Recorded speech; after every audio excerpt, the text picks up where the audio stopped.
So, the 1987 Constitution was promulgated after the EDSA Revolution. So, these are the specific dates that are relevant to the promulgation of the 1987 Constitution. Article 5 of Proclamation Number 4 promulgated the Provisional Constitution or Freedom Constitution. Proclamation 9, which was declared on April 23, 1986, provided for the formation and the operations of the Constitutional Commission of 1986, the procedure, and the ratification of the 1987 Constitution. The Constitutional Commission convened on June 2, 1986, and the Constitution was approved on October 2, 1986. The final session was held on October 15, and the following year, on February 2, the Constitution was ratified through a plebiscite. So what you see on your screen is also found on your module and is also found on the Book of De Leon. So essentially, these are the basic principles of the 1987 Constitution. So let us have a quick discussion of these basic principles. First, the recognition of Almighty God in the preamble. According to De Leon, the power of the government comes from God. The second basic principle is the sovereignty of the people. So as I have mentioned many times, the former President Benigno III Aquino's tagline, "Kayo ang boss ko," or "You are my boss," no? Wherein you refers to the people, no, essentially reflects Article 2, Section 1, meaning the power of the government comes from us, the people, and that is through the process of election. So essentially, who put our elected leaders in power? It is us, and therefore they should be accountable to us. Okay, so third, let us now go to the renunciation of war as an instrument of national policy. According to De Leon, citing the UN Charter, all members should refrain in their international relations from the threat or use of force against the territorial integrity or political independence of any state. In recent years, however, the UN was criticized. And I remember way back in 2005, during the time the US military was present in Iraq and Afghanistan. There were some sentiments wherein they said that the UN should be abolished, as the UN does not have much power as it should have, as the US went ahead attacking Iraq and Afghanistan without the approval of the UN Security Council. Next, let us go to the supremacy of civilian authority over the military. So if you're going to look at the 1987 and even the 1973 Constitution, it is the President who is the chief of the Armed Forces of the Philippines. So the President is a civilian. So again, that reflects the supremacy of civilian authority over the military. Now, Section 3 of Article 2 ensures the protection against military dictatorship. So let us now proceed. Let us now go to the separation of the church and the state. So pretty much consistent in our constitutions across time is the separation of church and state. According to De Leon, what is the meaning of the separation of the church and state? So first, we have no official religion. While most Filipinos are Roman Catholics, we do not have an official religion. Second, the state should not establish a church. Third, the state should not help a church. Even it means helping all churches. The state is not allowed to do that. Fourth, all of us are free to profess our belief or disbelief in any religion. Also, religious ministers are free to practice his or her calling. Now, the state should not punish a person for entertaining or practicing religious beliefs or disbeliefs. However, this has limitations. For example, criminal acts are not allowed, specifically raping or using the name of God to justify sexual behavior that is considered as illegal. So, Next, let us go to the recognition of the importance of the family as the basic social institution and the vital role of the youth in nation building. Now, there are different social institutions. So, for example, the government, the economy, the military. Well, other books combine military and the government, no? But we also have healthcare, education, church, and religion. So, the number of social institutions would depend on your references. But anyway, no. Out of all the social institutions, the family is the basic social institution. The survival of infants depends, no, and in an ideal situation, no, on the family. Specifically when it comes to protection and the provision of the infant's basic needs. Also, it is recognized that the family has a very important role in the formation of a person. Moving forward to the youth, it is said that you are the hope of the nation, as in the future you will be taxpayers and productive members of the society. So next, let's go to the guaranteeing of human rights. Part of that is found on the elaborate part of the module now, where you can see the rundown or the list of our Bill of Rights. And then we have government through suffrage. Again, the government is formed through voting. So we have elected leaders. No? Of course, there are government officials who are not voted, but when we talk about the president, vice president, senators, governors, mayors, barangay captains, no? Barangay kagawads, councilors, for example, they gain power through our votes. So let us now go to the separation of powers. So we have the executive, legislative, and the judicial branch of the government. So there is separation of powers, hence they are equal. So how does this happen? So for example, a bill was approved on the upper house and the lower house. Now the president may choose to do a line veto, meaning veto certain provisions of a bill or veto the whole bill. On the other hand, the Congress can overturn the veto of the president. Now, even if a bill has been signed by the president and became a law, if that said law is unconstitutional, the Supreme Court can declare it unconstitutional. Next, no, the Congress can impeach a president and a member of the Supreme Court. So as you can see, their powers are separate, but at the same time, they can check each other. So there is a balance of power for the three branches of the government. So let us now go to Article 8, Section 1, the independence of the judiciary. Now, it's very important that the judiciary is independent such that they will be able to uphold the laws without influence from the other branches.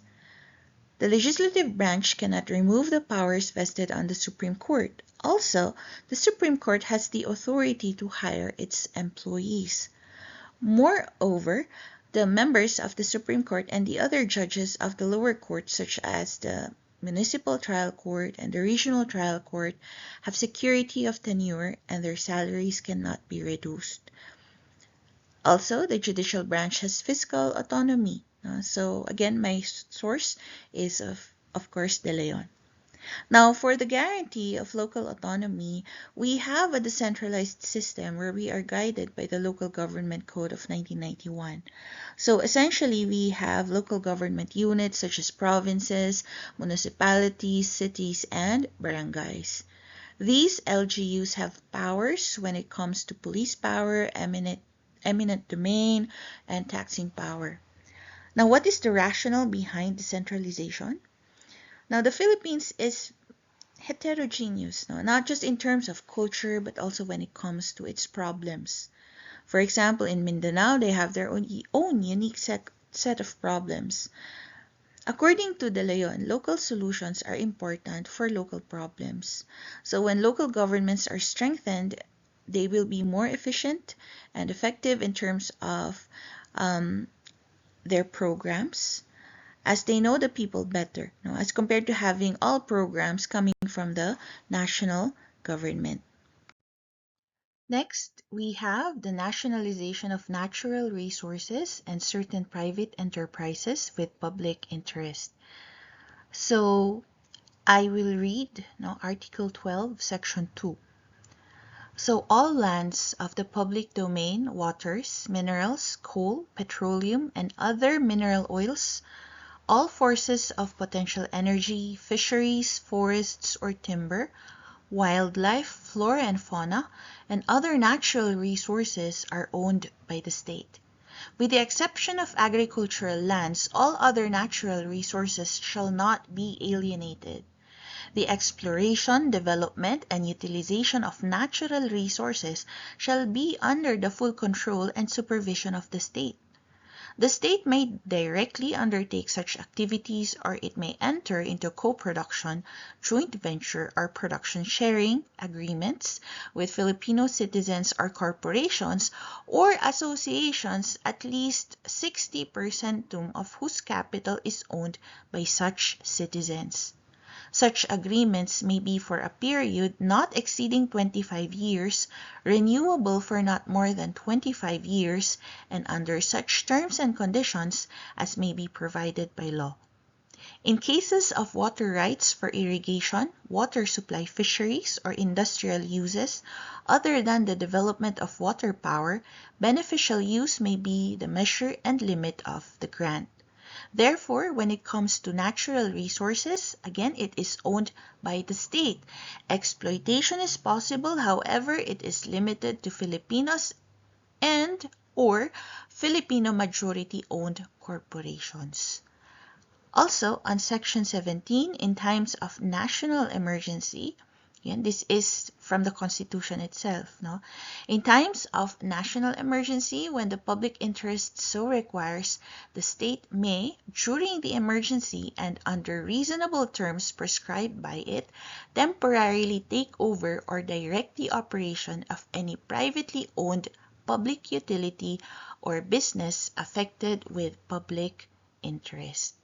Again, they can only do this during times of national emergency. So who is they? It is the government or the state.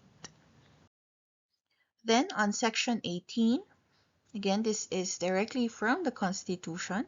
The state may, in the interest of national welfare or defense, establish and operate vital industries and, upon payment of just compensation, transfer to public ownership utilities and other private enterprises to be operated by the government.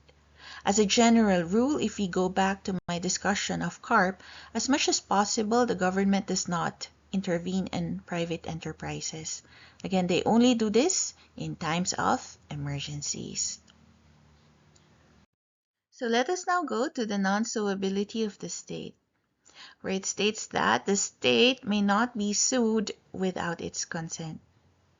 Now, there are exceptions to this. First, when it is expressly stated in the law, whether it be a general law or a special law, and when it is implied. For example, if the government sued an individual in order to recover money from that said individual, the said person can countersue or counterclaim.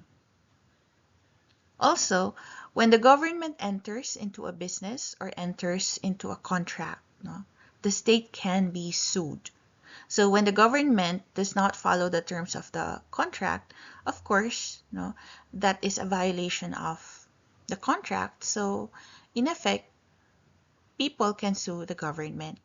Now, what explains the non-suability of the state? So according to De Leon, public safety would be endangered because, again, you cannot please everyone. No? As we have discussed on taxation, sometimes the government enacts unpopular laws, and what may happen is that people who may be negatively affected because of a law may just sue, and if that is possible, no, it can actually lead to political instability. So let us now go to the government of laws and not of men. Now, laws change over time, and we have seen that through the CREATE, the TRAIN, the CARL, and even when it comes to the Constitution. Now, why do laws change over time? So we actually discussed this before, no? For one, the value system of the society changes over time. So, for example, in the case of other countries, specifically in the US, there was a time wherein it was illegal for whites to marry a non-white, no? Again, that was part of the law, no? At present, such laws were repealed, no, which reflects changing values. Now, of course, there are issues at present no, regarding racism, but still, no, that shows a general shift, no, in terms of what the society values as a whole, or at least recognizes, no, as a value as a whole. Now, second, challenges change over time. So, for example, the CITIRA, which is package 2 of TRAIN, was already signed in the legislative branch, but President Duterte, former President Duterte at the time, refused to sign it and said that it should be amended because of the pandemic. Hence, we have the CREATE law. So amendments are normal now when it comes to laws. So when we say government of laws and not of men, as we interact with each other in the government, we are bounded by the rule of law. So as De Leon is saying, a government of laws, as contrasted with a government of men, is a limited government. It has only the powers that are given by the constitutional laws and will not go over the grants and limitations set forth therein, and that is very important because this protects us from the abuses of our leaders, as what they can do is limited. Of course, this is idealistic and this is the ideal situation, as there are times where political leaders go beyond what is stated on our laws. And again, this is a general statement because there are cases wherein in other countries wherein you can see government where you can see governments of men and not of law, not of laws. Also, according to De Leon, it is basic that laws must be obeyed by all and applied to everyone, the rich or poor, lowly and powerful, without fear or favor. Hence, we are all equal in the eyes of the law. Again, this is ideal as there are some issues regarding this. For example, the rich are able to escape punishment because of their positions and their influence in society. So this ends the discussion of the basic principles of the 1987 Constitution. So thank you for your time and your attention.